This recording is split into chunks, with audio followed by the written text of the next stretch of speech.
부신 햇살 그 아래 혼자라 느꼈어.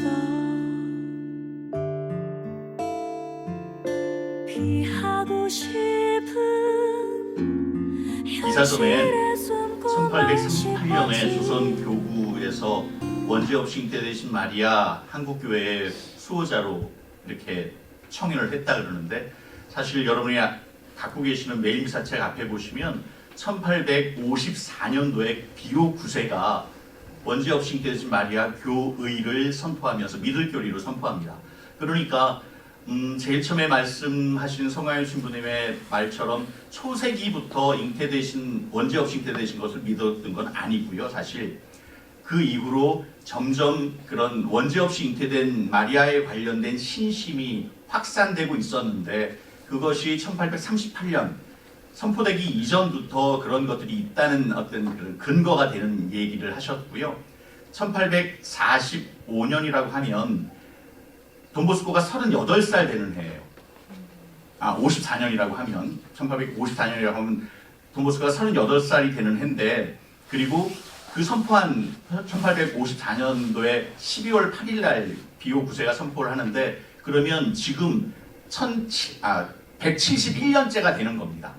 171회가 되는 거예요. 그러니까 원죄업식 때 되신 마리아에 관련된 교의가 170년 정도밖에 안 된 사실이죠, 사실. 그런데 왜 그렇게 됐냐는 왜라는 질문에 관련된 대답을 좀 드릴까 합니다. 왜 원죄업식 때 되신 마리아라고 그랬을까라고 생각하면, 마리아에 관련된 모든 것들이 원죄 없었던 것 때문에 아니라, 사실 마리아는 예수 그리스도를 준비하는, 그러니까 어제 복음을 그대로 인용한다면 요한 세례자 요한에게 이사야서의 얘기가 나옵니다. 너희는 길을 곧게 내어라 라는 얘기. 그러니까 하느님의 영이 오시기 전에 길을 곧게 내는 일들을 맡깁니다. 그 가장 먼저 했던 사람이 세례자 요한이 아니라 마리아였다는 사실입니다. 하느님의 길을 곧게 내는 것. 왜냐하면 하느님의 오시는 첫 자리, 그 첫 자리가 더러워야 되느냐 깨끗해야 되느냐라는 문제입니다. 준비되어야 되느냐 아니면 그냥 일반적인 그냥 똑같은 자리여야 되느냐라는 문제인 거죠.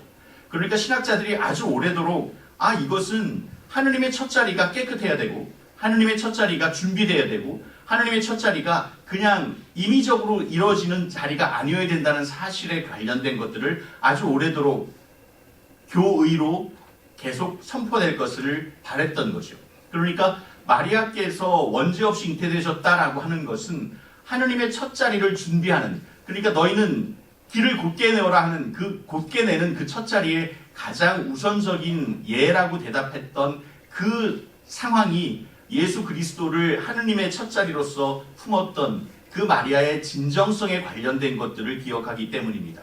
그러니 원죄 없이 잉태되셨다라고 얘기되어지는 것은 마리아의 원죄 없으신 그것을 넘어서 하느님의 첫 자리를 준비하는 인간의 가장 거룩한 희생이며 예라고 대답했던 그 숭고한 하느님의 섭리에 기인한 그 대답이었다는 사실에 다시 한번 우리가 주목을 해야 된다는 사실이죠. 특별히 9일 기도 동안에 우리는 이런 기도를 바쳤습니다.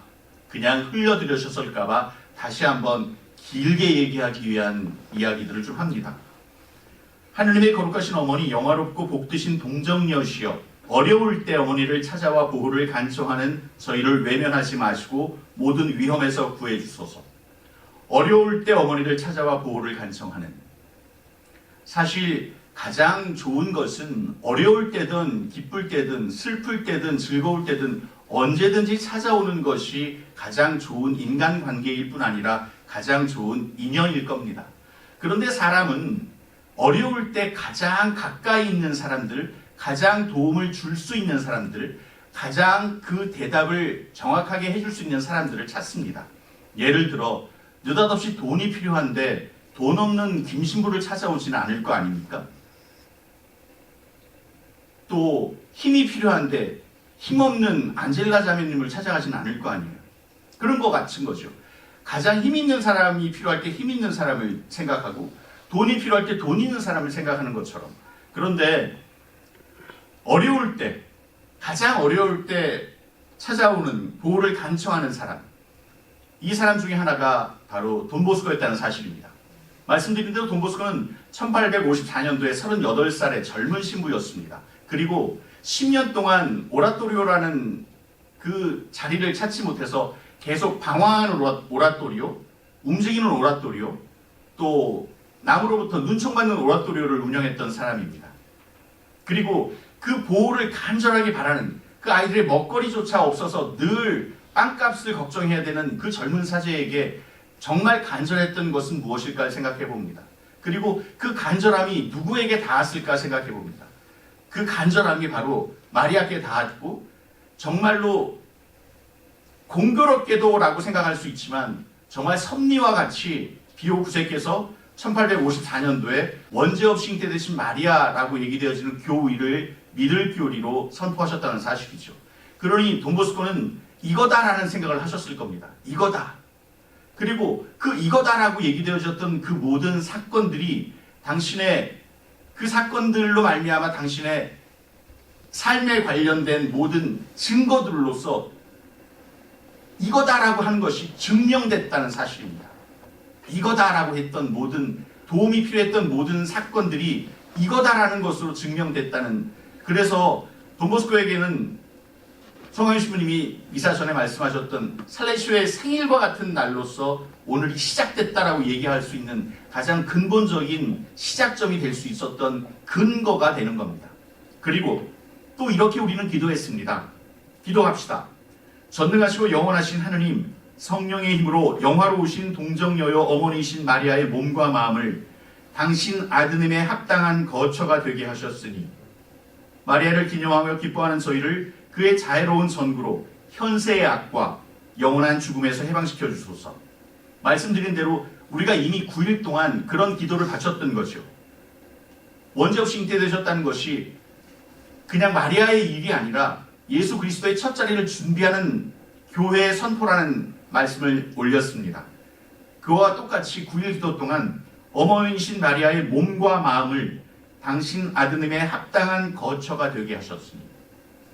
그러니 오늘 성체를 모시는 우리가 다시 한번 우리의 몸과 마음이 당신을 모시는 합당한 거처가 되기 위한 준비를 해야 된다는 사실도 잊지 않으셨으면 좋겠습니다. 단순히 반복되는 아멘이 아니라 마음으로부터 울림이 있고 돈보스코의 그 삶으로 통해서 증언이 됐던, 증명이 됐던 모든 사건들이 다시 한번 우리가 오늘 성체를 모심으로 인해서 몸과 마음이 예수 그리스도를 모시는 거룩한 성전이 되고 그것이 증명이 되고 증언이 된다면 그 신앙이 그냥 단순히 말이 아닌 삶으로서의 가치일 것입니다. 그래도 모자라는 듯해서 마지막 돈보스코가 1854년 12월 8일 그날을 준비하면서 했던 기록들을 읽고 마치겠습니다. 우리의 지난 시간들과 비교해 보시면 좋은 경험이 되실 듯 합니다.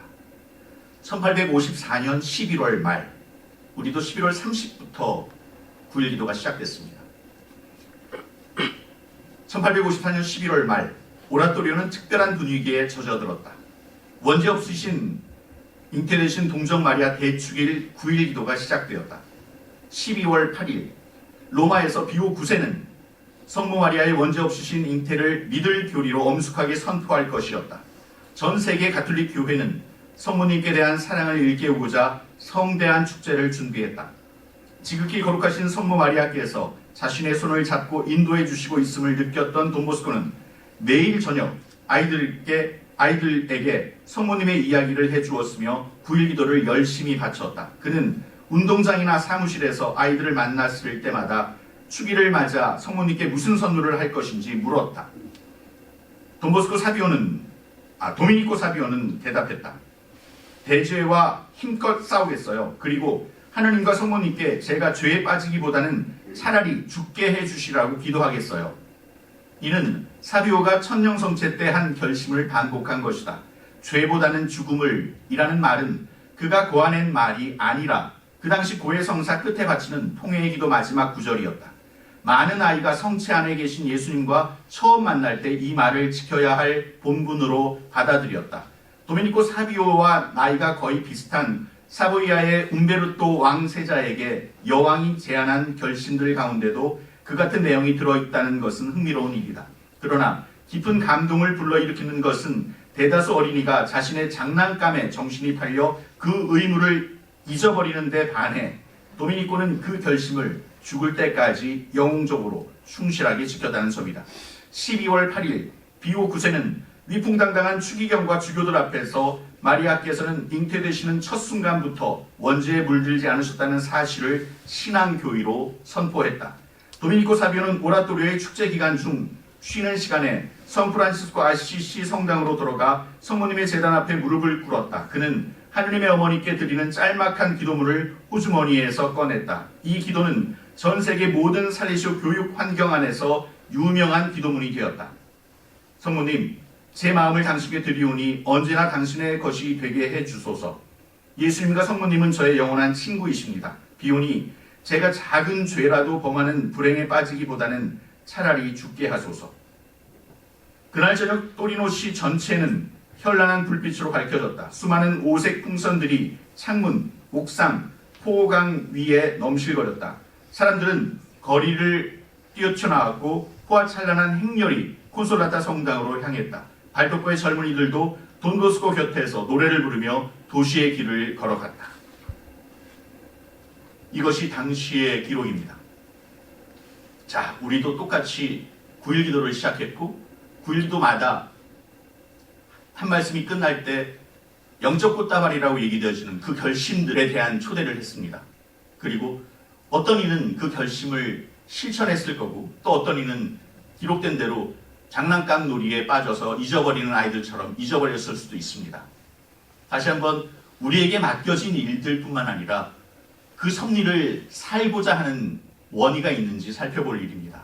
그리고 원죄 없이 잉태되신 마리아 대축일이 우리에게 참 중요한 일일 뿐 아니라 다시 한번 회개의 길로 인도하고 우리가 다시 한번 예수 그리스도를 준비하기 위한 그 첫자림을 명심해야 될 것입니다.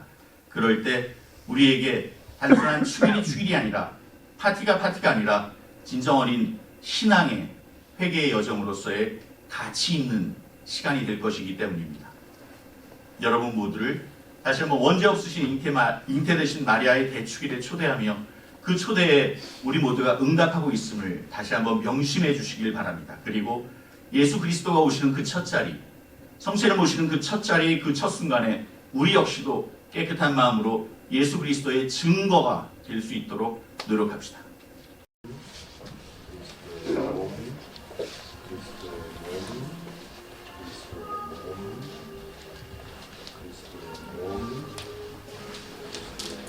장원각복을 받기 위한 마음의 준비를 갖추십시오. 복되신 동정 마리아께 태어나시어 인류를 구원하신 하느님께서는 여기 있는 모든 교우들에게 강복하소서. 아멘. 성모님을 통하여 생명의 주인을 모신 이 교우들이 언제나 어디서나 성모님의 보호를 깨닫게 하여 주소서. 아멘. 오늘 원죄 없이 잉태되신 성모님의 축제를 지내려고 모인 이 교우들이 영적 기쁨과 천상 상급을 가득히 받게 하여 주소서. 아멘. 전능하신 천주 성부와 성자와 성령께서는 여기 모인 모든 이에게 강복하시어 길이 머물게 하소서. 아멘. 주님을 찬미합시다. 하느님 감사합니다. 박윤성가는 200.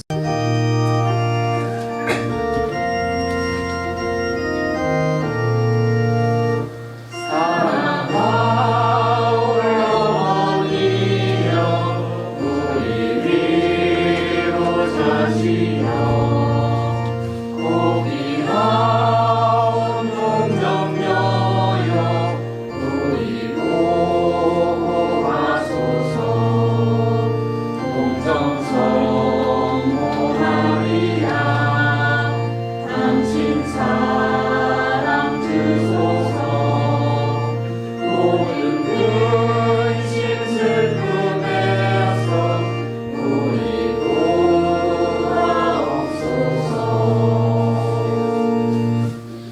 영광이 성부와 성자와 성령께 전과 같이 이제와 항상 영원히 아멘. 성부와 성자와 성령의 이름으로